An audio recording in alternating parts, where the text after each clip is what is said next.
Screen Shop is now online. Come to the gondolas. Tourism is, of course, the lifeblood of our economy. And this week, Tourism Minister Jim McDade said he is considering plans to turn Dublin into the international capital of love. Apparently, foreigners are just gumming to come over here, get scuttered into mangoes and go home with their knickers around their ankles. The first step in the plan is to make all the bus stops wider so foreign lovers have something more comfortable to lean against. With Brendan O'Connor of the Sunday Independent tonight, back for a second time on this show, MTV presenter, comedian and all-round floppy-haired person, Ed Byrne.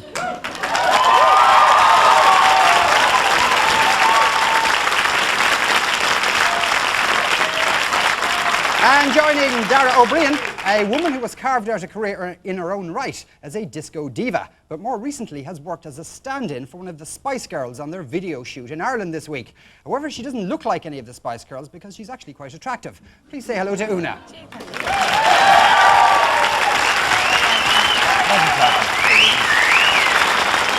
Now, one little reported fact this week was that Bill Clinton has been nominated for the 1998 Nobel Peace Prize. Well, Piece of Ass Prize would probably be more appropriate. So to celebrate that, our first game is called Connections to Bill, where our players have to guess what Bill Clinton has in common with some well-known Irish people. Brendan, you go first. The three people you have are Van Morrison and the Ulster Unionist politician Jeffrey Donaldson. How do they connect to each other? I think it's because Donaldson recently turned his back on the peace process, and Van Morrison recently turned his back on Michelle Rocca. And I think that woman, Monica Lewinsky, recently turned her back on Bill Clinton. Allegedly, of course. Because you know, the thing between Bill and Monica has been the age-old thing between a man and a woman, which is, if I'm going to go down, Bill, you're going to go down too.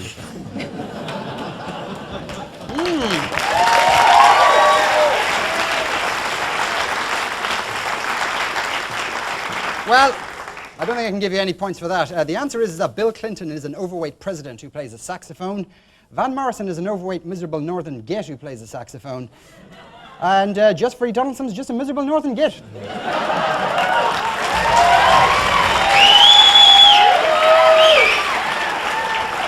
So, can't really give you any. I feel so ashamed for not getting that right. I'm really embarrassed. It's just so obvious, really.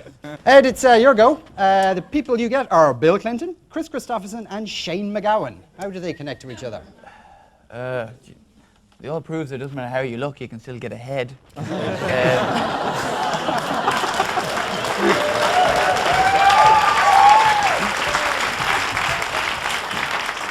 I'll give you a point for being the first person tonight to get in with the head joke. Head joke. There you go. Could you imagine getting ahead from Shane MacGowan? Oh, God. Anyway, sorry. Chris Christopherson was in a film called Heaven's Gate that cost millions and flopped because nobody was interested in it. And President Clinton is currently involved in Zippergate, which is costing millions, but everybody's interested in it. And Shane MacGowan has spent millions that's gone towards St. James's Gate.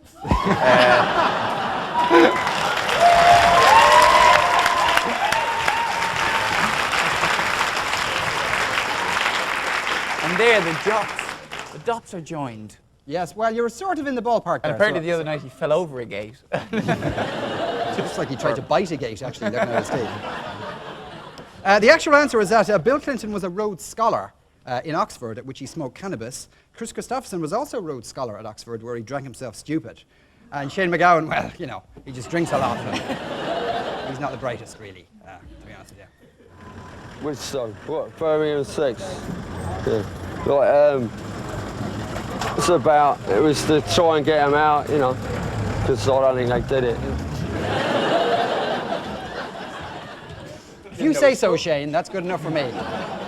Didn't know he spoke Dutch. That's I very didn't know, impressive, yes. Dara, your three people are Bill Clinton, former Vice President Dan Quayle, and glamorous supermodel Charlie Bird. So what connects those three people? Quayle was the one with the least brains. No, sorry, yeah, Quayle was the one with the least brains, and Clinton was the one with the most head in the White House. And as for the connection between Quayle and Byrd, well, Quayle spent a lot of his time, visiting lots of deprived and war-torn areas, places with a lot of violence and a lot of danger involved. And Charlie Byrd lives in Bray. So.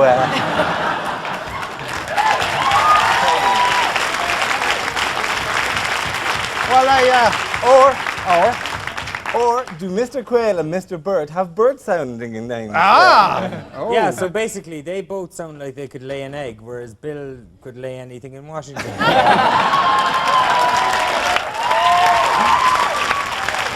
Well, I'll give you a point because the actual answer is that Bill Clinton is president and he dodged the draft. Dan Quayle was vice president and also dodged the draft. And Quayle is a bird, and so is Charlie. We'll be sending out a personal written apology to everybody for that joke. Now, the interesting thing about Dan Quayle is that he makes Shane MacGowan look like a genius. Have a look at this. I feel right at home in this gymnasium. Question is whether we're going to go forward to tomorrow or we're going to go past to the back. Apparently, he only ran for the vice presidency because he heard you could get free hats. Una, you go last. It's your go. Una, before I ask you, when you were a stand-in, did you meet the Spice Girls? I did, yeah. They were all there every day. And what did they say? Did they say anything? Well, they were very friendly at first, but like their accents were really funny. Like Jerry kept telling everybody every 5 minutes, she kept shouting, "Did you know Victoria got engaged to a footballer?" So that was a bit of the gist of the accent. That was the longest sentence she was able to do. Yeah. That was probably all we heard for 3 days, yeah. Who were you standing in for? Ginger Spice. Ginger Spice. That's so Jerry. Did they not have to That was make Jerry. you wear big packs of fat in order to look like it? No, I can't comment on that now. Isn't Ginger Jerry? She's the old one, isn't she? Ginger's not fat. Well, no, I can't. Supposedly so, but I'm Jerry not, is short for couldn't be one to say. geriatric. That's apparently what it is. The three people you have are Bill Clinton, Hugh Grant, and Phil Coulter. How are they connected to each other? Well, first bit's easy because, as we all know, Bill Clinton has been in trouble for sex recently, and Hugh Grant was also in trouble for sex there a while back. And I think second connection is Hugh Grant's a bit boring, really, isn't he? And so is Phil Coulter. So. God damn, I'll give you full points for that. Sorry, I'll give you Phil. 2 points. Sorry, That's Phil. absolutely spot on.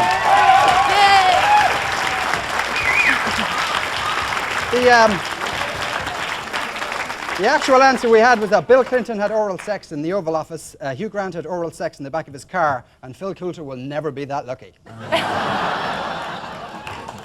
Now, just as an addendum to all this, we did dig out some videotape of when Bill Clinton was in Dublin, and we found there were some interesting aspects to that visit to Dublin. Have a look at this now. Somebody's handing him a card. Oh yes, oral sex. Great, thanks very much. I'll give you a call. And now there's a former Irish soldier. See the hearing aid there? He's guarding Bill. Listen to what George Hamilton says now. He knows now how Gay Byrne must feel when he meets his people. Well, half of those notes, of course, half the notes are looking for tickets for the Late Late Show. What he said there was that President Clinton of the United States, who can annihilate the world, now must know what it feels like to be Gay Byrne. So after that round, the scores are that Dara's team have 3, Brendan's team have 2.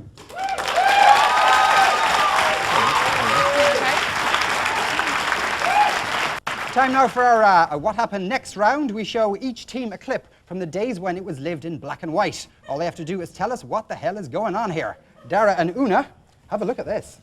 What do you do with yourself when you wake up in the morning? When I wake up about 7 o'clock in the morning, I go for a half-hour physical training, guided overhead by Buddy Showgirl. This is one of these Egypts who buried himself in the ground, I presume? Because the entire village went, Pat, you're in Egypt, bury yourself in the ground. Anyway, and he went, I'll be liked, and he did it. And they all had a big party and left him there. Well, let's have a look at the VT and find out. Was it really all worthwhile?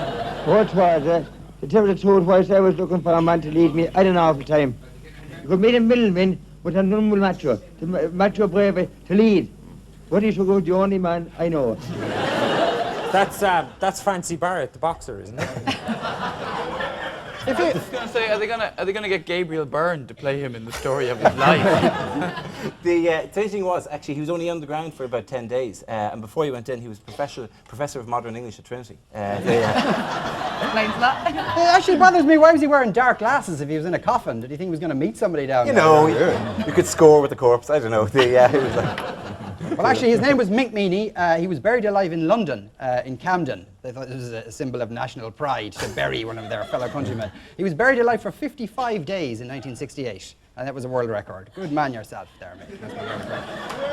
Now, just in case if you didn't quite understand what he was saying, we have found somebody who can speak the same language as Mick. Have you any regrets now?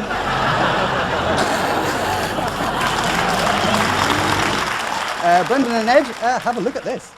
Or a wrestling contest made even more difficult by the very greasy pole which served as a ring.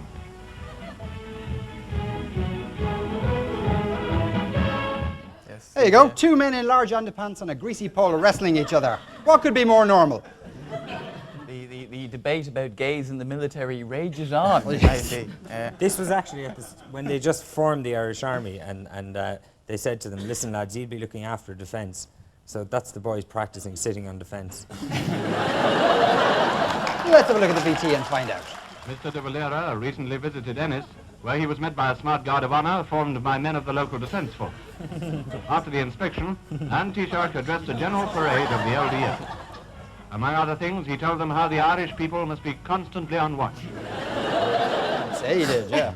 So there you go, young men in their underpants slapping each other. That's the sort of thing Dev enjoyed looking at, you know what I'm saying? So after that round, the scores are Dara's team got 2 points, Brendan's team got 1 point.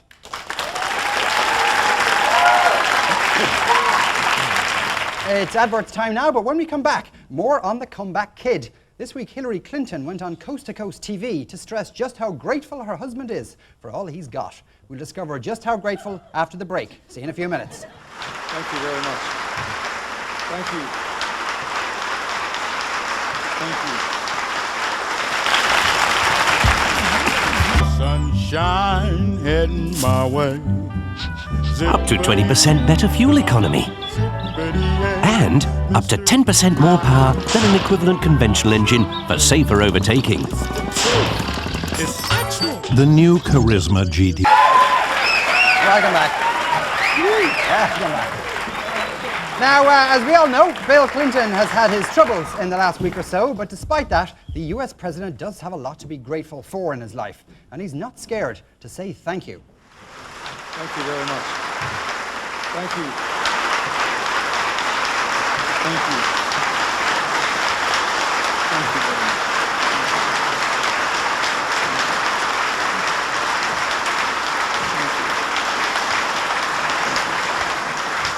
I wonder who was under the podium there. Time now for State of the Nation, where we test how much in tune our contestants are with the average White House intern on the street. This week we went looking for the Spice Girls. Here we are in Rathdrum, County Wicklow for the recording of the Spice Girls' new video. Stop, there they are now, they're just arriving in their plush Winnebago.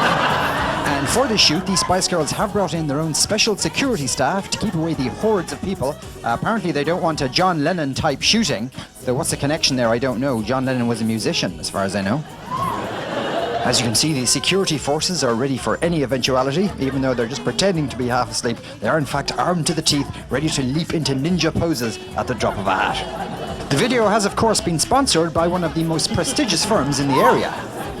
This is the Spice Girls Winnebago. We managed to sneak in to have a secret look at it, and we're going to show you a picture of it just before we're thrown out. I'm security for this film crew here. How would we feel if we the bomb was?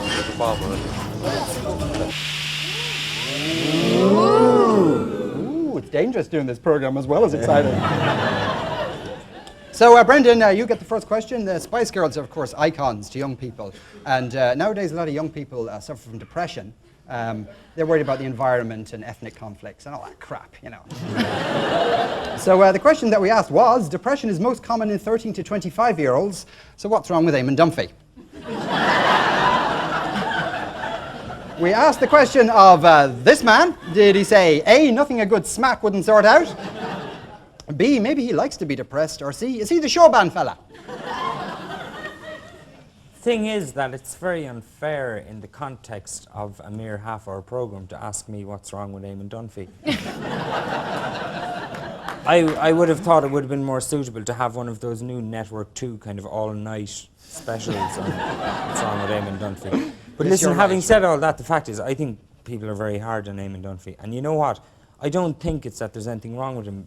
Well, there is, and I think that I think that what the stuff he says in broadcast and stuff is kind of a cry for help, and that nobody is hearing it.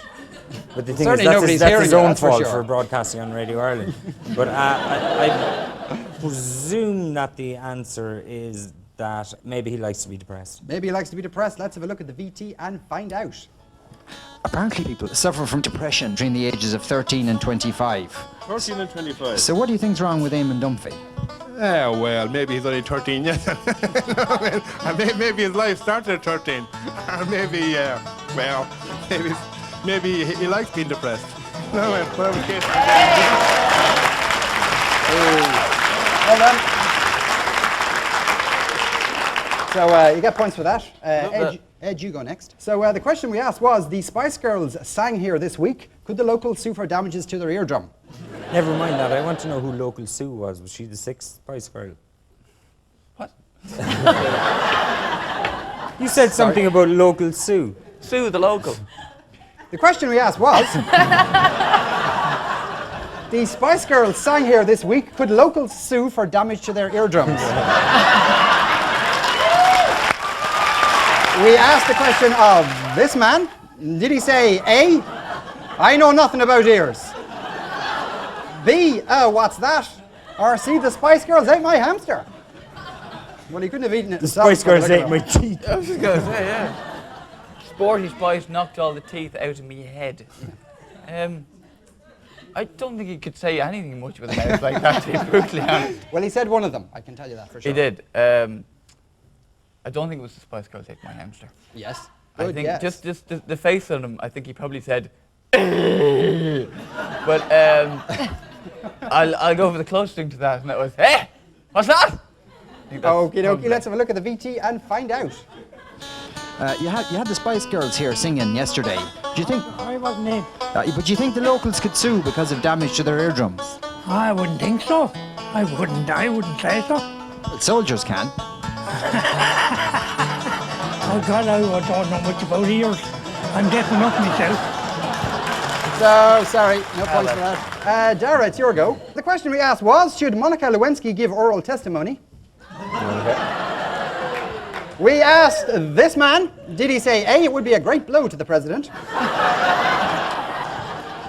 Did he say B, I don't like that sort of talk now? Or did he say C, sure, why not? I would say that he probably went. You're doing a great service to the people of Wicklow here, by the way. Yes, Thanks very much. I would say that it was answer. I'd go for C. He looks like a whimsical man. A whimsical man, he says, sure, why not? He's a bit of a wag. Let's have a look at the VT and find out. Monica Lewinsky is alleged to have had an affair with President Bill Clinton. Do you think she should give oral testimony?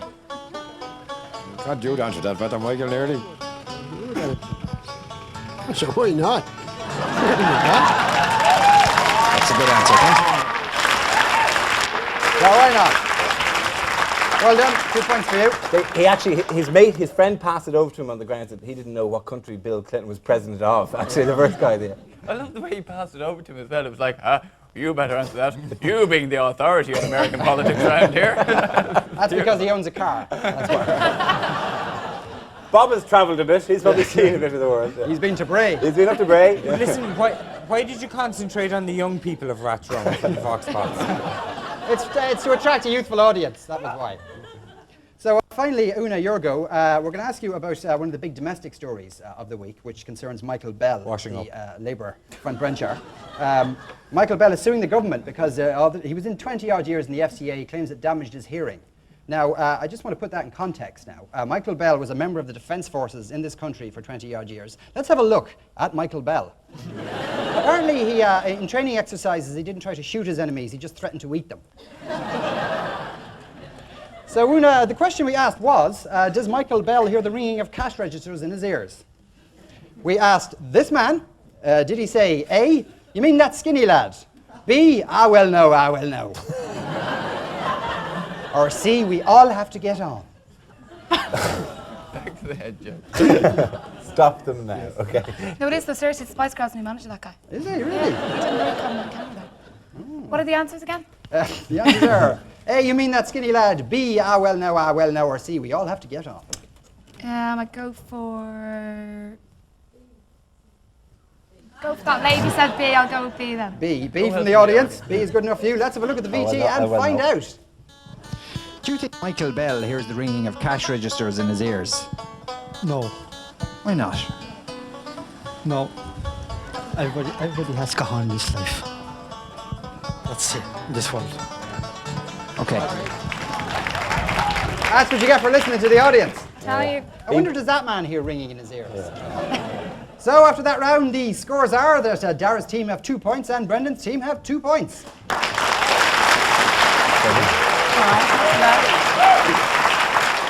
Years of a Dublin man found guilty of robbery. However, the case was unusual in that during the course of the robbery, the man's partner in crime accidentally shot him in the buttocks. The court heard that since then, the man has experienced pain and discomfort in his bottom. Good preparation for prison, I would have thought, actually.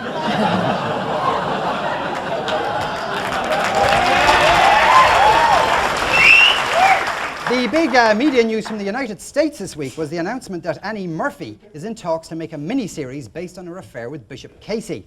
The reason why it's a mini-series is because Bishop was a bit quick. Apparently it's going to be called Annie, Get Your Son. Out of my sight. So. Just enough time left for our final breathless round, 60 seconds of facts. We ask each team a minute's worth of questions about the week's events. They get a point for the right answer, or 2 if they can squeeze a laugh out of the studio audience. Brendan and Ed, your 60 seconds of facts starts now. The Queen Mother was in what last week? Incontinent. Good spirits is the actual answer. The French have more what than the British? French people. Dishwashers, apparently, is the answer. Winnie Mandela was what, according to South African police? Nelson Mandela. Winnie the Pooh. Untouchable. Not that you'd want to touch her, really. Louise Woodward won't be looking for what? Back pay. A retrial, apparently. Car ownership in Ballymun is what? 9/10 of the law.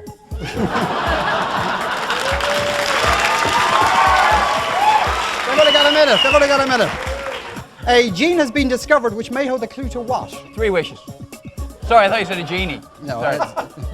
Very baldness, that is. No points for that. The Spice Girls have been learning what? The words to all the songs by All Saints. Dublinese is the answer. I'll give you 1 point for that. Dublinese are about 15 to 20 quid each. Okay.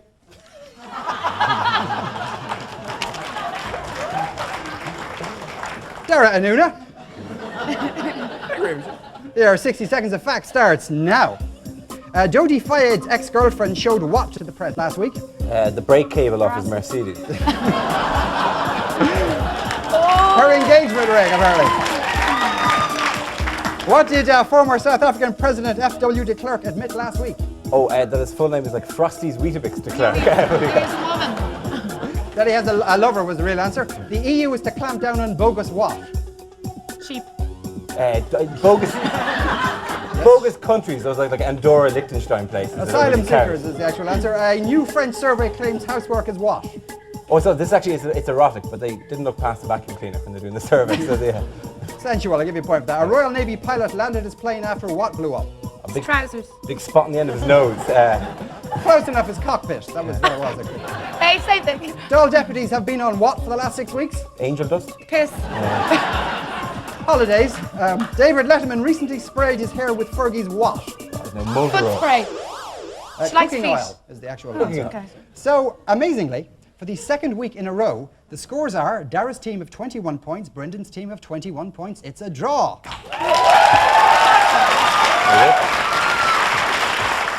So, that's your lot for this week. Thanks to Brendan's guest, Ed Byrne.